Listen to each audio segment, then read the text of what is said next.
Hey, so today I want to talk about the concept of being triggered, or the word triggered. And I'm really aware that there's a chainsaw outside that's kind of intermittently coming in and out of the field, which I find really triggering. So I think it's perfect that that's occurring. Isn't it amazing? You just name the trigger and the thing stops. Amazing. So yesterday I was super triggered.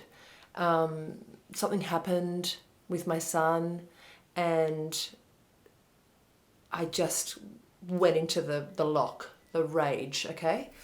And I've been trying to do this thing lately where as soon as I get that sort of electric charge, I really try not to do anything from that place. I really try not to say anything or make any big statements, because I'm a classic one for like, okay, this is what's gonna happen now because I'm triggered and I'm just gonna change the entire shape of everything. And instead, I just took the compost out to the chickens. And then I just stopped and just tried to really get some language for how I was feeling. And I started thinking about the word triggered. There it is again. I'm triggered. And I thought how interesting that it's the analogy, or that the word has come from a gun. You know, that it's related to a weapon. Because actually, when I get triggered, I feel weaponized. I feel like there is weapons pointed at me, and I feel like I need to be a weapon in response to them. I feel like I need to defend, and I feel like I need to protect, and I feel like I need to shoot. I do. I feel like I need to shoot. Shoot first or be shot. That is the space for me of being triggered. And it's so dangerous. I end up doing and saying things that I then have to apologize for. I end up in a space where I don't even have language to call on, where I'm no longer even listening. And I know that when I'm triggered and when I'm speaking from that space of charge, I can tell the person can't hear me anymore because my rage makes them have to protect themselves too.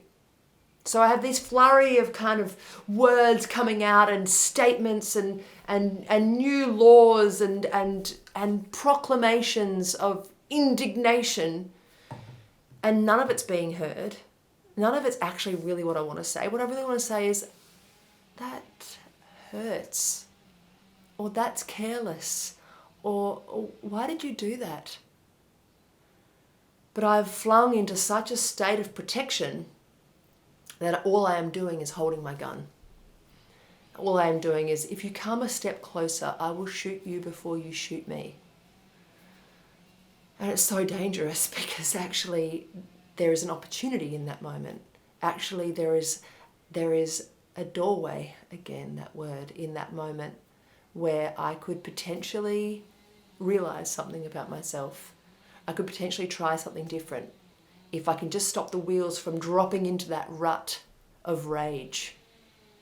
That rut of rage that only leads in one direction.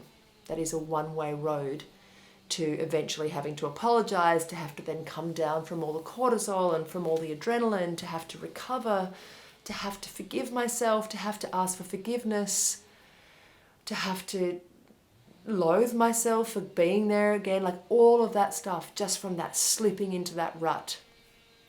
Whereas if I could just grab that moment and actually go, I've got all these feels, and feel my feelings, rather than use it as an excuse to rage, actually just go, this is quite large. This is probably larger than the knife being put into the jam from the jar. It wasn't anything that small.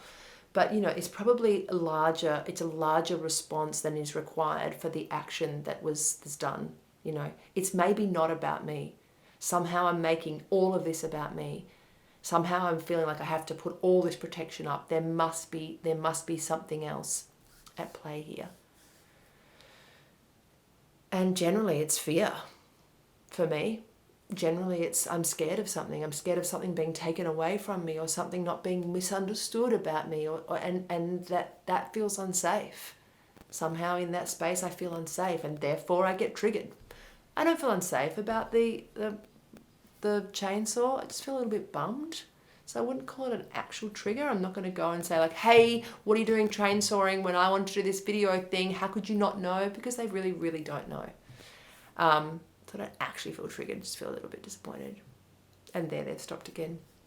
But yeah, so I've been thinking a lot about the word, and that in the word lies a clue, and that I have to ask myself whether I want to be weaponized in that moment, and whether that's really the best thing for me, or actually, again, whether it's just a call to stop, drop, and feel, and tend to that first. And when I've come down off that, then maybe I may be able to respond to the thing that had lit that fire in the first place. And even be grateful for it. You know, that's probably the next level, is to actually then go, thanks, you know, you really triggered me before, and it's a great opportunity for me to have some insight around some stuff that's obviously there because it keeps coming up, and because I keep doing that thing every time we get into that dynamic. So yeah, maybe it's even going back with a thank you rather than a sorry. That would be cool.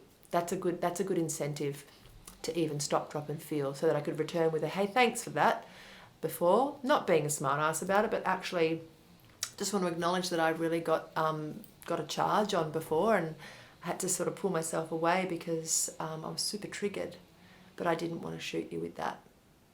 So yeah, that's kind of what I've been thinking about the last day.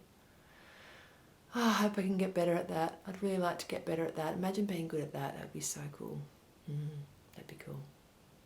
Anyway, thanks for listening.